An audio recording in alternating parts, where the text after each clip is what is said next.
Well, hello, writers. Welcome to episode number 447 of Ink in Your Veins. I'm Rachael Herron, and today I am here with Sarah Zachrich Jeng, and we have a fantastic, awesome conversation. We are talking about writing playlists and how to handle difficult revision letters. Oh, I love it when we talk about this on this show, in order not to burn out, and a bunch of other things. So please stick around for that. You are going to enjoy the interview.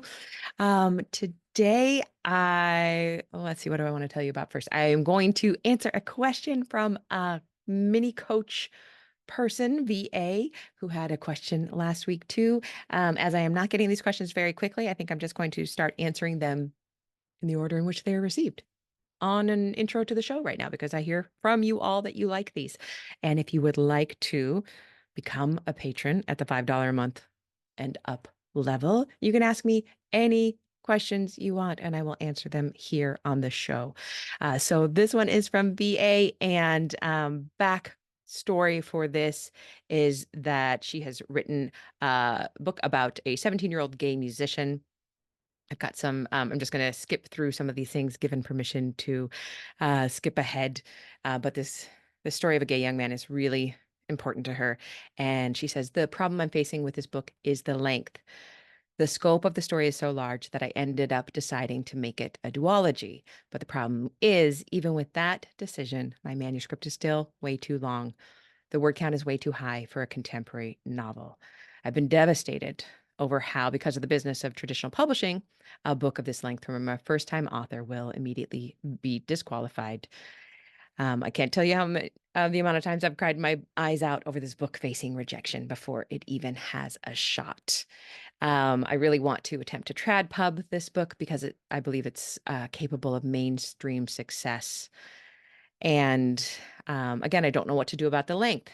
And for the record, I know that saying I'm envisioning this as a duology is a no-go.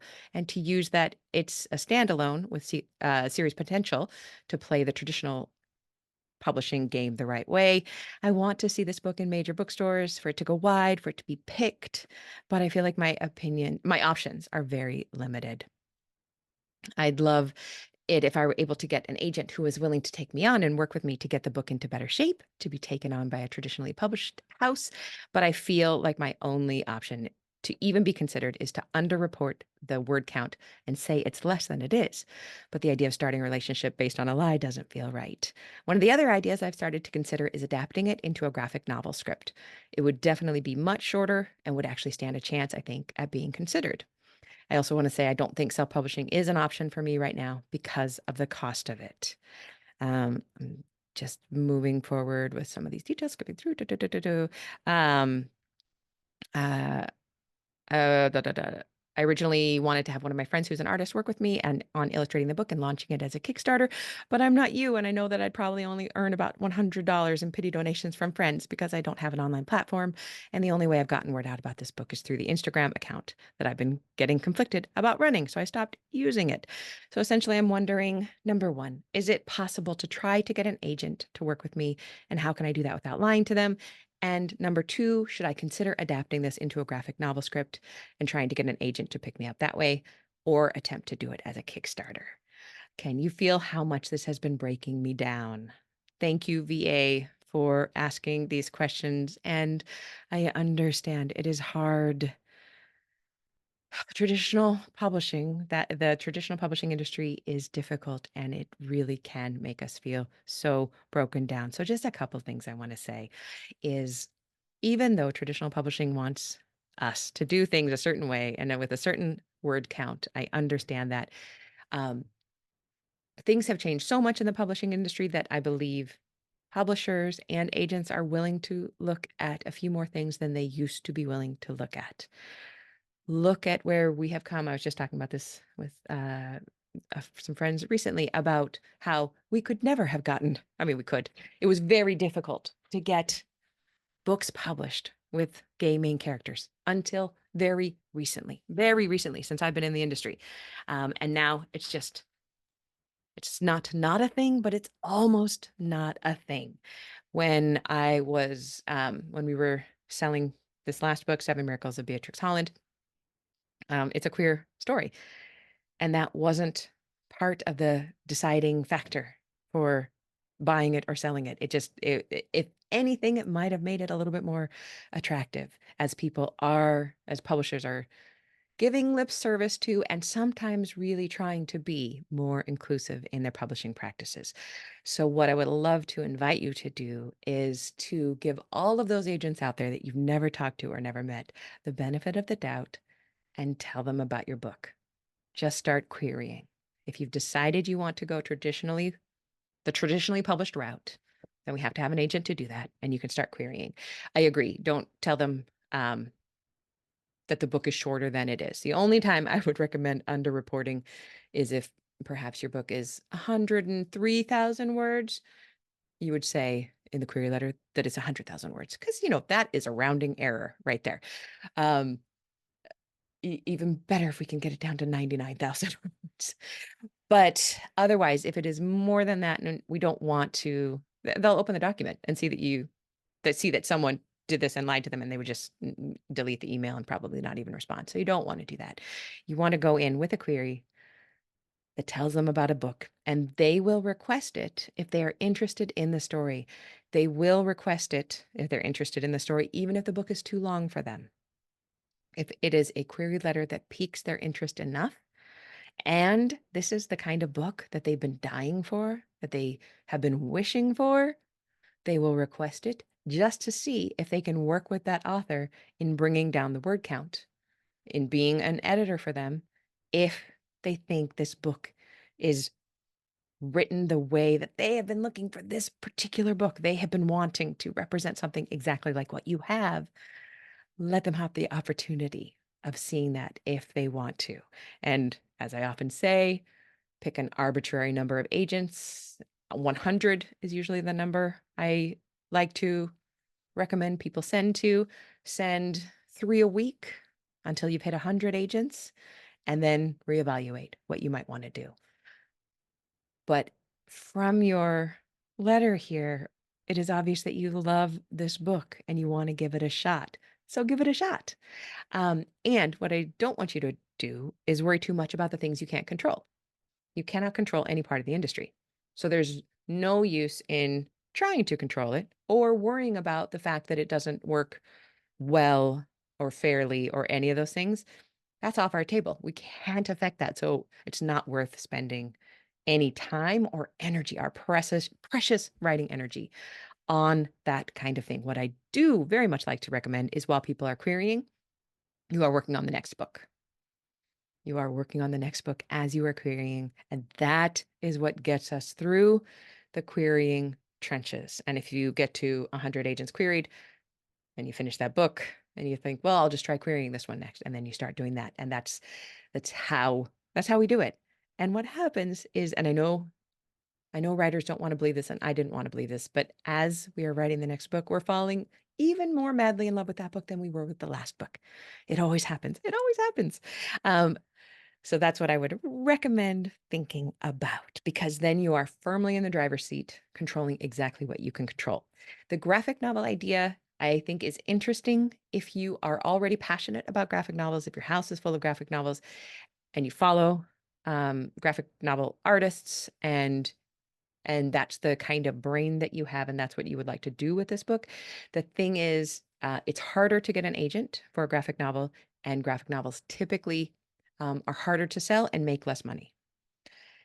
So if that's okay and you're passionate about graphic novels, then yes, representing your book, changing your book to be that, or making basically an additional book that would be the graphic novel format of your book might be a way to go. But don't do it if you think it might make breaking into trad pub easier, because it normally doesn't. There are vastly more novels published than graphic novels, and so there's just a larger pool of need for novels rather than graphic novels. That is not to say that your book won't make an incredible graphic novel if that is what you want to do. So don't throw that idea out if it is something you are super, super excited about. But I do want you to think very, very hard about what you can best control, and even better, what you enjoy controlling. And for me, it is always writing the next thing, whatever that is, and revising the next thing and doing my best with the business end of it. But there's the majority of business in publishing, including my own self-published business, I can't control. I cannot control the market. I can't control what the market is looking for. I can't control agents. I can't control what they're looking for. I can't control publishers. I can't control readers. The only thing I can do is control myself in getting to the desk and making more work. Always, always, as writers, we're making more of what we love. And it sounds like you've done an amazing job writing a book or a duology that you love.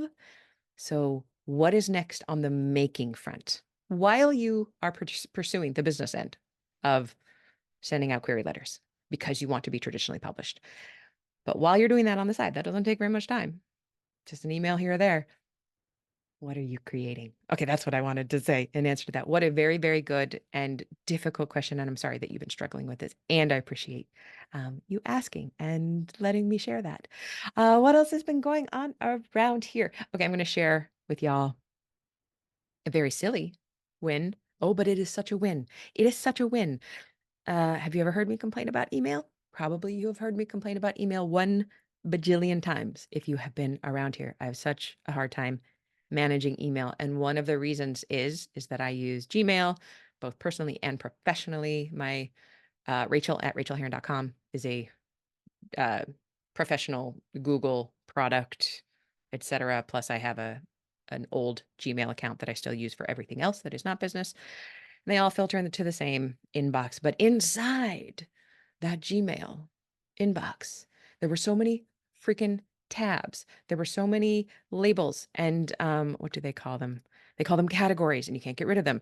They're called social updates, forums, and promotions. You may be familiar with those. I was also using SaneBox. So I had folders that were Sane Later, Sane, oh gosh, Sane Later, Sane something else. So inside my inbox, there were all of these tabs and labels, and my email got shunted into different ones all the time, and many times into multiple categories. So something would come in, it would land in my primary email box. It would also be an update. It would also be a promotion. If I needed to save it or deal with it later, sure, I could archive it from the label that I'm inside. But then when I go over to look at social or promotion or update or wherever, it might also have a label. It's there again. And I have to think about it. So with a lot of emails that I was having to handle and deal with and answer and take an action on, I was touching them 3 or 4 times. I would think I would get rid of them. And then there they were. I hadn't removed the last label. And I have Googled 1,000 times how to stop this. You cannot turn categories off. You can't delete categories. What you can do is what I did for a long time, which is make them not show. But that means that the labels are still being applied. It's just not coming into your email inbox. And when I realized I'd been doing this for almost a year, there were a bunch of emails over and updates that were people responding to me, trying to get a hold of me. And because I'd not allowed updates to show, I couldn't see them, but they were just all in my archived email. It was a nightmare. Anyway, so for the past 2 years, I have just been checking multiple boxes inside my email, and struggling, and I came up with a solution. I didn't come up with a solution. I found a solution that was halfway mentioned on a web page, and I thought it was genius, so I put it into practice. And I got to tell you, if you're struggling with your email, if you use Gmail, I don't know if it works with other things, but I set up a filter, and my filter is if an email that comes to me does not contain the word that is pronounced something like parsawakadoodly, parsawakadoodly, if it doesn't contain that word, send it only to the inbox. All of my emails do not contain the word that I made up, that I'm not pronouncing right, and I couldn't even spell. It's just a random string of letters. All of my emails that come to me do not contain that word, so they all go to my inbox. It feels like 1998 in my inbox. I have one place where email comes in. Most of it is deletable, honestly. It's things that I like to know about, but I haven't actually gotten around to unsubscribing from, or things that I could just, look at and delete instantly. But it's all in one place.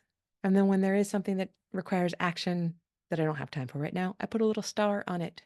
I hit the S button and then I move to the next one. It is a thing of beauty. I cannot tell you how quiet my head feels. And many of you, your brains have gone quiet with the boredom of this particular conversation. But for me, it has been the most exciting, beautiful thing. So that that's my big update of the week. And in terms of work, everything is going apace. Everything is going well. I actually managed to plan out my week so that I am living in reality and getting stuff done instead of a living in a wish fulfillment kingdom in which I don't have time to fulfill all the wishes. So it just feels like I'm doing well, getting the work done that I want to do, that I plan to do, and then stopping work at the end of the day. Oh, it's a good week. It is a good week. I'm very much enjoying it. And I'm enjoying talking to you about writing. And you are going to enjoy this interview. I know that you are. Please come join me on the internet. We've been having so much fun in Rachel Says Right. That is $2 a month at the Patreon, which is patreon.com/Rachel, where you could get the coaching, or Rachel Says Right, or the essays, or whatever you want.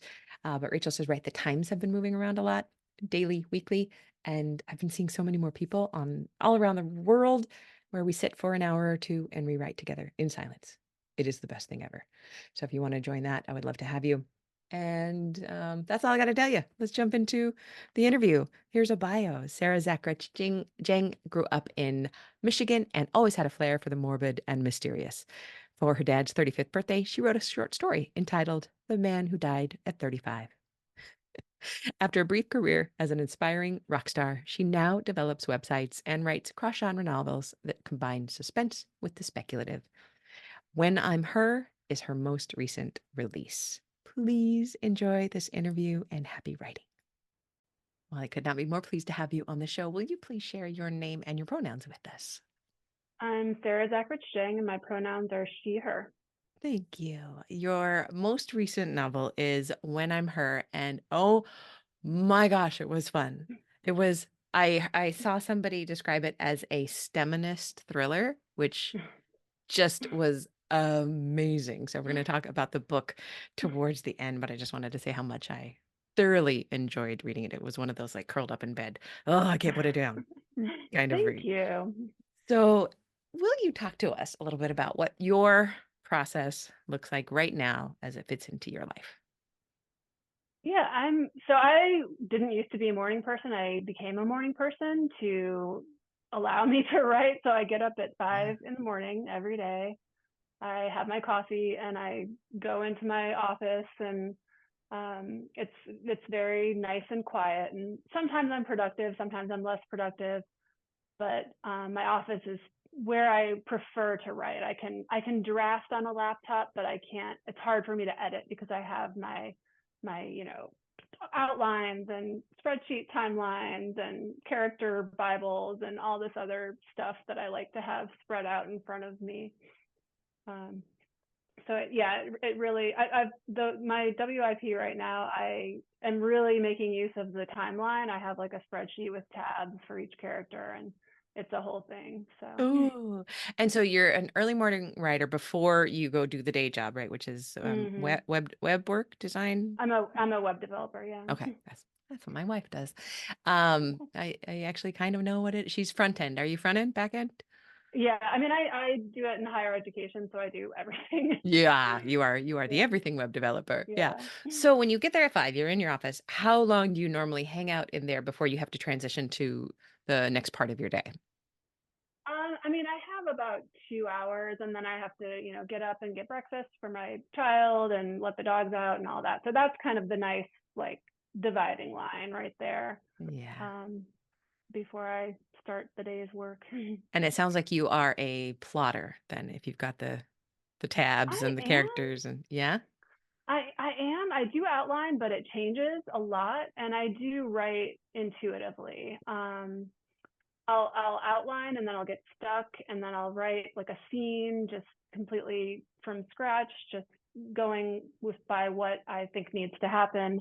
and it'll Mm. change. Like, and I end up rewriting books. I haven't figured out a way yet to not have to rewrite them like 3 times before I Me figure out what's neither. working. So Me neither. yeah, it's just I've accepted it. It is what it is, and I have a lot of fun doing it. Yeah, and we can't get to the books that we want until we do what is our best process, even if we would like it to be something else. Whatever Hmm. our best process is what works. And I love Yeah. that. Yeah. I mean, What is yeah, the most, sometimes you have yeah. to write it. Sometimes you have to write it to see the shape of it, you know? Yeah, I always do. And this is my face.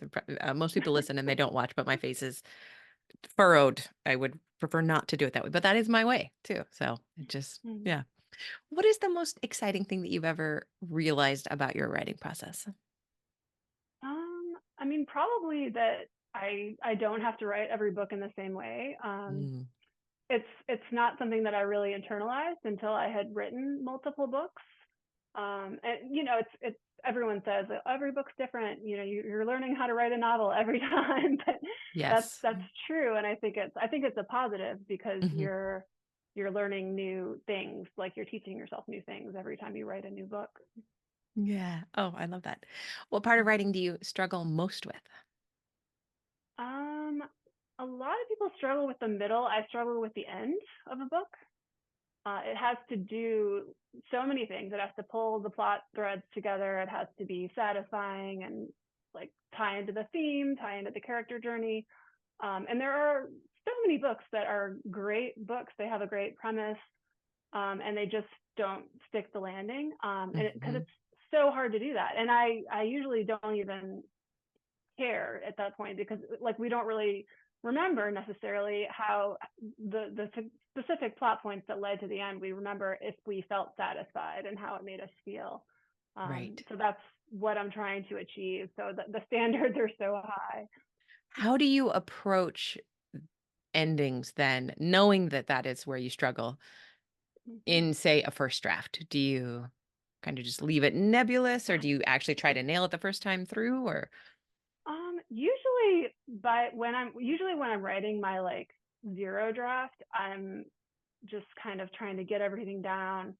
So by the end, it's littered with brackets. It's just like scene summary is like, okay, and then this happens, and I'll fix this Yes. later, and Yes. then we'll write the fight scene, and because I mean, chances are it's gonna end anyway. Like every book I've written so far, the ending has completely changed.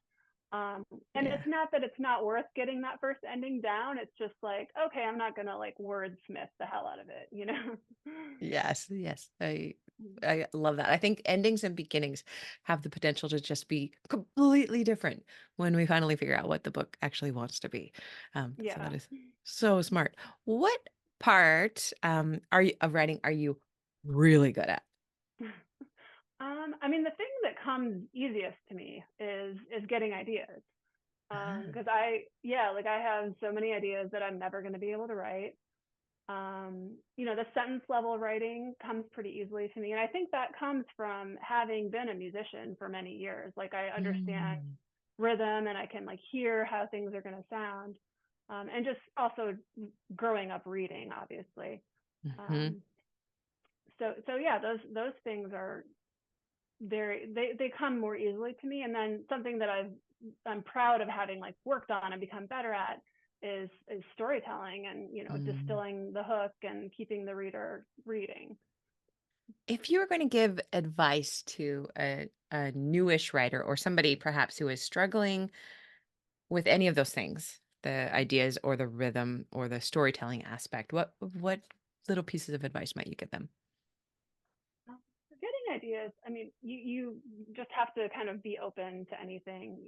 You can get ideas from dreams or news articles or overheard conversations, and you have to write them down because otherwise they will go Yeah. away forever. Where do you um, capture yours particularly?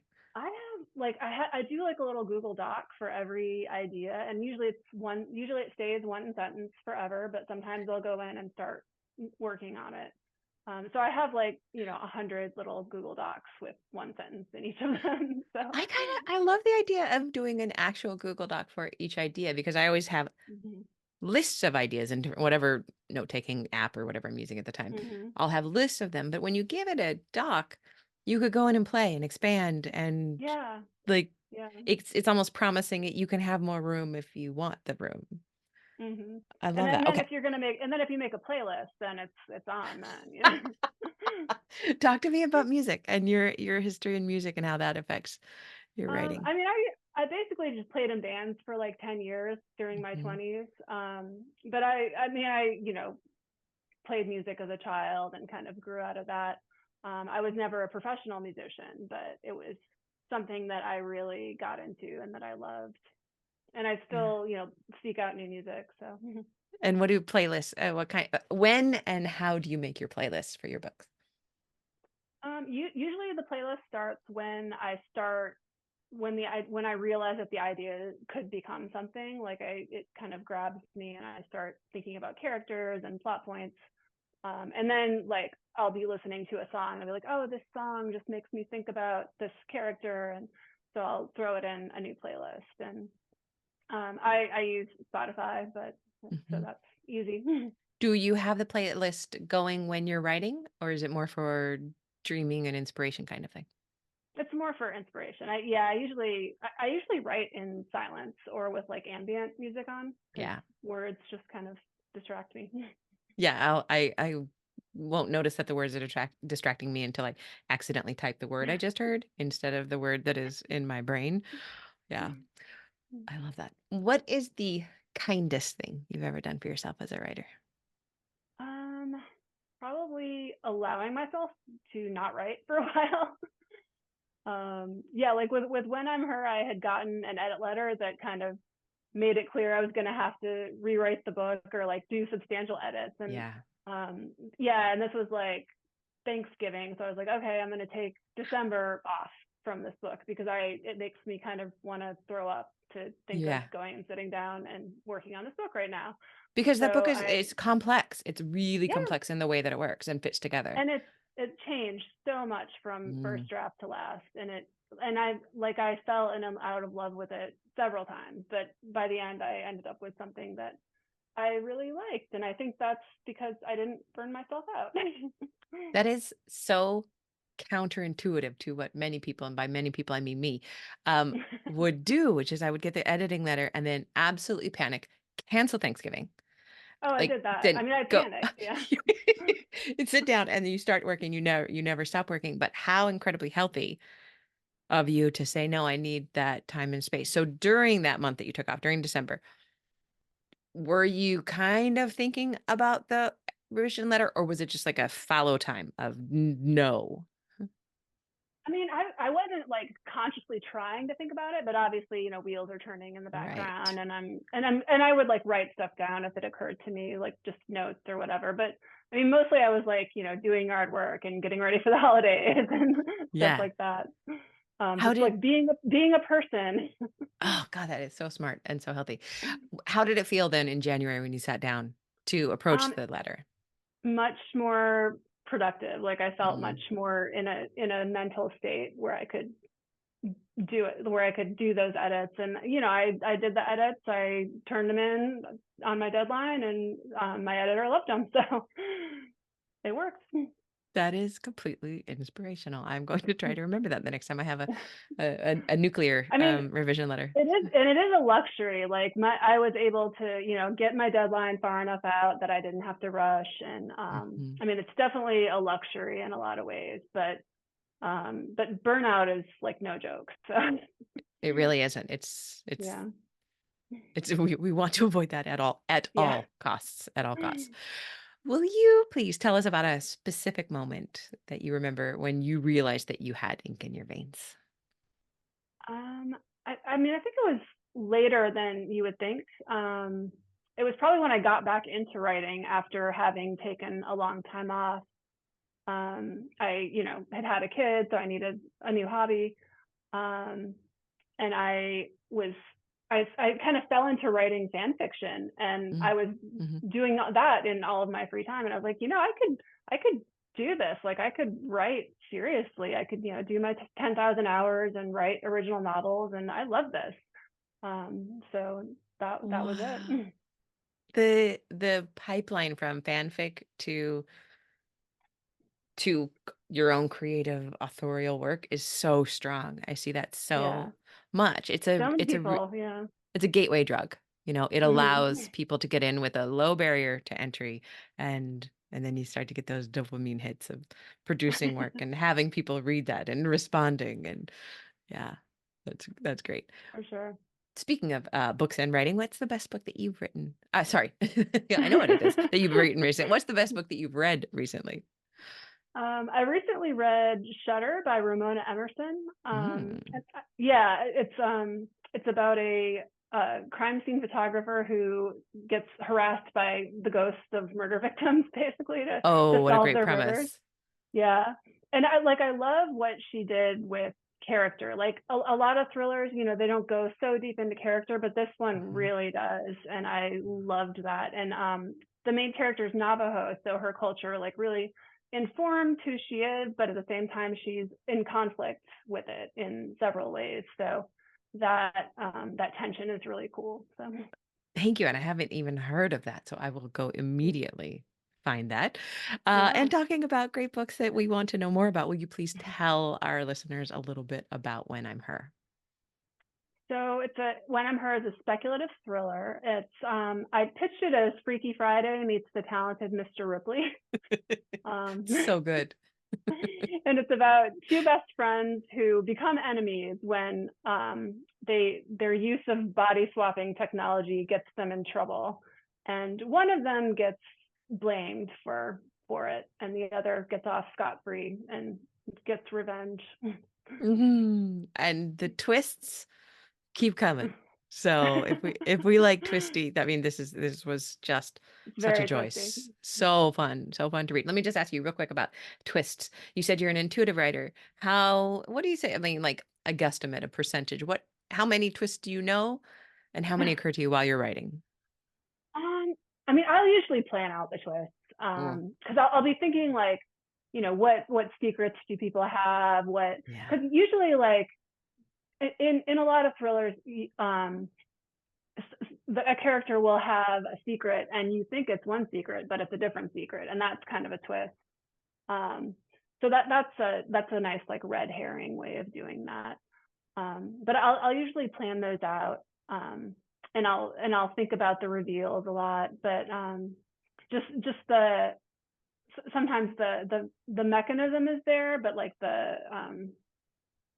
oh gosh, I don't know what the word I'm looking for is. Like just the scenery and like how it happens is what is intuitive to me. But Yeah.